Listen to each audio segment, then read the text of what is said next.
اگر دل سے آواز آ رہی ہے کہ ہاں میری قبر جنت کا باغ بن جائے گی پھر تو ٹھیک ہے، اور اگر آواز یہ آ رہی ہے کہ نہیں ابھی نہیں مرنا، ابھی تو بہت نیکیاں کرنی ہیں، ابھی تو توبہ کرنی ہے، ابھی مر گیا تو مر جاؤں گا، پھنس جاؤں گا، تو بتاؤ پھر کب توبہ کرو گے؟ پھر انتظار کس بات کا ہے؟ اے میرے پیچھے اسلامی بھائیوں، اچانک موت آتی ہے، کبھی یہ نہ سوچنا کہ موت بڑھاپے میں جا کر آئے گی، ہمیں نہیں پتا کہ کبھی بھی آ جائے گی۔ 70 سال اس کی نافرمانی کرتے رہو، 70 سال تک اس کی نہ مانو، اس کی بارگاہ میں جرم کرتے رہو، ایک بار سچی توبہ کر لو، ایک بار اس کو راضی کر لو۔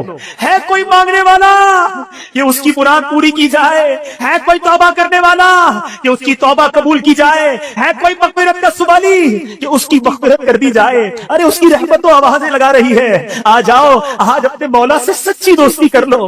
بہت گناہ کر لیے، بڑی نافرمانیاں کر لی، چھپ چھپ کر گناہ کیے، یہ میرا بھائی نہ دیکھ لے، ارے میرے والد نہ دیکھ لے، اندھیرا کر دو اندھیرا، ارے دروازہ بند کر دو، ارے نہیں اس کو نہیں پتا چلنا چاہیے۔ اگر کوئی آتا ہے تو بندہ گناہ کا کام بند کر دیتا ہے کہ اس کو پتہ نہ چل جائے۔ ارے دنیا والوں سے ڈرتے ہو، وہ مولا دیکھ رہا ہے، اس سے کیوں ڈر نہیں لگتا؟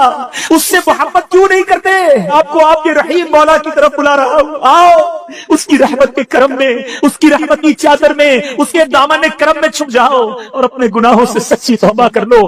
آج معافی مانگنے کی رات ہے، آج اللہ کی رحمت کو پکارنے کی رات ہے۔ اللہ فضل کر دے آج کی رات، آج ہماری مغفرت کر دے، سچی توبہ عطا کر دے۔ آ جاؤ میرے میٹھے اسلامی بھائیوں، آج مانگنے کی رات ہے، آج سر جھکانے کی رات ہے۔ اللہ ہم نے حدیثوں میں پڑھا ہے، آسمان دنیا سے یہ ندا دی جا رہی ہے کوئی مانگنے والا، ہے کوئی توبہ کرنے والا، ہے کوئی مغفرت کا سوالی؟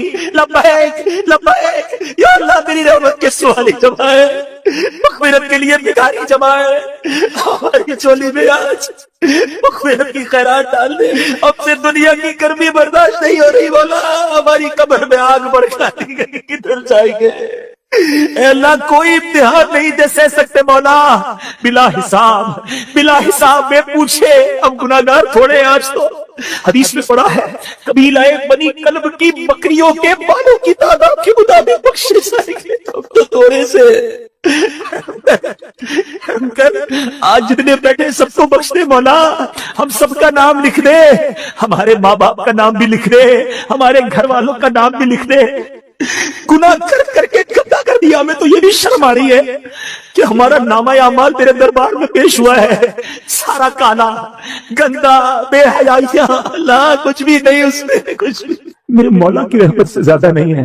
میں کتنا ہی گناہگار کیوں نہ ہوں، میرے مولا بہت بڑا ہے، اس کے خزانے بہت ہے۔ آؤ آقا نے فرمایا کچھ اس طرح ارشاد فرمایا، لا الہ الا اللہ کہہ لے، اللہ تیرے سارے گناہ معاف کر دے گا۔ آج آئے ہونا، شب برات ہے، برات چھٹکارے کی رات، یہ لفظ کتنا حوصلہ دینے والا ہے کہ برات کی رات ہے، چھٹکارے کی رات ہے، بخشش کی رات ہے۔ اللہ کی رحمت سے بہت امید ہے، ہمیں بلایا اس اجتماع میں، اب خالی نہیں لوٹانا۔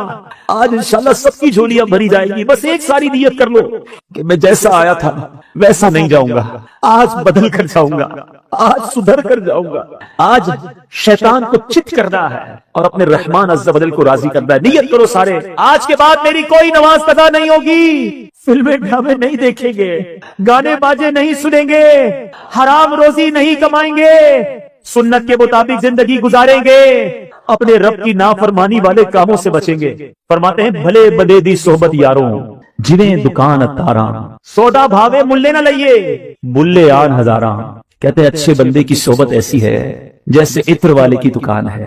حدیث میں بخاری شریف کی حدیث ہے جس کا مفہوم ہے اللہ کے کچھ فرشتے ہیں جو سیاحت کرتے رہتے ہیں، زمین کی سیاحت کرتے رہتے ہیں، اور جہاں اللہ اور اس کے رسول کا ذکر دیکھتے ہیں اس اجتماع کو اپنے پروں سے ڈھانپ لیتے ہیں۔ رحیم سے رحم ہی کا گمان ہونا چاہیے۔ انشاءاللہ اس وقت رحمت برس رہی ہوگی جب یہ فرشتے واپس جاتے ہیں نا، اللہ حالانکہ سب جانتا ہے، مگر ارشاد فرماتا ہے فرشتوں کدھر سے آ رہے ہو؟ خلاصہ حدیث عرض کر رہا ہوں، عرض کرتے مولا ایک جگہ تیرے بندے جمع ہیں، تیرا ذکر کر رہے ہیں، تجھے یاد کر رہے ہیں۔ ارشاد ہوتا ہے فرشتوں میرے بندوں نے مجھے دیکھا ہے؟ فرشتے عرض کرتے نہیں مولا دیکھا نہیں۔ اچھا یہ بتاؤ دیکھتے تو کیا کرتے؟ کہ مولا اگر تجھے دیکھ لیتے تیرے بندے پھر تو اور تڑپتے اور مچلتے اور محبت سے تیرا ذکر کرتے۔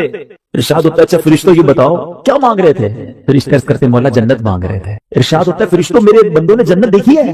عرض کرتے مولا جنت دیکھی نہیں۔ ارشاد ہوتا ہے اچھا یہ بتاؤ جنت دیکھ لیتے تو کیا کرتے؟ عرض کرتے مولا اگر تیرے بندے جنت دیکھ لیتے پھر تو اور گڑ گڑاتے اور تڑپتے اور مچلتے اور مانگتے۔ اچھا فرشتوں یہ بتاؤ کس چیز سے پناہ مانگ رہے تھے؟ عرض کرتے مولا جہنم سے پناہ مانگ رہے تھے۔ ارشاد ہوتا ہے اگر جہنم دیکھی انہوں نے؟ کہتے نہیں مولا دیکھی نہیں۔ اچھا دیکھ لیتے تو کیا کرتے؟ فرشتے عرض کرتے مولا اگر تیرے بندے جہنم دیکھ لیتے تو اور تڑپتے، جہنم سے سچی پناہ مانگتے۔ رب عز و جل کا دریائے رحمت جوش میں آتا ہے، ارشاد ہوتا ہے میرے فرشتوں گواہ ہو جاؤ، میرے جن بندوں نے مجھے دیکھا نہیں مگر مجھے یاد کرتے ہیں، میرا ذکر کرتے ہیں، جنہوں نے جنت دیکھی نہیں ہے مگر پھر بھی جنت مانگتے ہیں، جن بندوں نے جہنم دیکھی نہیں مگر جہنم سے پناہ مانگتے ہیں، میرے فرشتوں گواہ ہو جاؤ میں نے ان سب کی مغفرت فرما دی۔ فرشتے عرض کرتے مولا ایک بندہ ان میں ایسا بھی تھا جو ذکر کی محفل میں ذکر کرنے نہیں آیا، نیکی کا کام کرنے نہیں آیا، وہ تو ایسے ہی آیا تھا، اپنے کسی پرسنل کام سے آیا تھا۔ ہو سکتا ہے آج کے اس اجتماع میں کوئی اجتماع کی نیت سے ہی نہ آیا ہو، کوئی دوست پکڑ کے لے آیا ہو، مگر اچھے بندوں کی صحبت کا نتیجہ دیکھو۔ اے بری صحبتوں میں بیٹھنے والوں سنو، فرشتے عرض کرتے مولا ایک بندہ تو اپنے کام سے آیا تھا۔ اللہ فرماتا ہے میرے فرشتوں یہ وہ بندے ہیں جن کا ہم نشین بھی محروم نہیں رہتا، میں نے اپنے اس بندے کی بھی مغفرت فرما دی۔ سبحان اللہ، حدیث پاک ہے من اعتکف ایمانا واحتسابا غفر له ما تقدم من ذنب۔ بالکل بن کر تیار ہو گئے ہوتے ہیں، مگر مکین جو اس گھر میں رہنے کے لیے آنا چاہتا ہے اس کا آخری وقت بھی آ گیا، اس کی قبر بھی تیار ہے۔ اب ذرا اس کو پریکٹیکلی سمجھیے، اگر قبرستان جاتے ہیں کچھ قبریں تیار ملتی ہیں نا، صحیح بات بتاؤں پریکٹیکلی، جو قبریں خود ہی نہیں ہے جن کی بھی خود ہی نہیں ہے وہ زندہ ہے، ہاں تھوڑی دیر بعد مرنا ہے اور پھر اس قبر میں آ جانا ہے۔ کفن کی دکان پر جب کبھی جائے نا تو وہ کفن کو طے کر رہا ہوتا ہے، پلاسٹک میں ڈال رہا ہوتا ہے، ایکچولی جس کا کفن طے کر رہا ہے نا وہ سب زندہ ہے، تھوڑی دیر بعد اس نے مرنا ہے۔ یہ کفن خریدنے کوئی آئے گا دکان سے، اس کو کفن پہنایا جائے گا، اور جو قبر تھوڑی دیر پہلے بور کرنے یا ایک دن پہلے کھودی تھی یہ اس کے لیے کھودی تھی جو زندہ ہے۔ تو مجھے اور آپ کو پتا نہیں ہے کہ ہماری قبر خودی بھی کہ ریڈی تو نہیں ہے، کہیں کفن طے تو نہیں ہو رہا۔ آگاہ اپنی موت سے کوئی بشر نہیں، سامان 100 برس کا ہے، بلکہ address this is the very crucial, بہت زیادہ نازک رات ہے۔ اس رات کتنی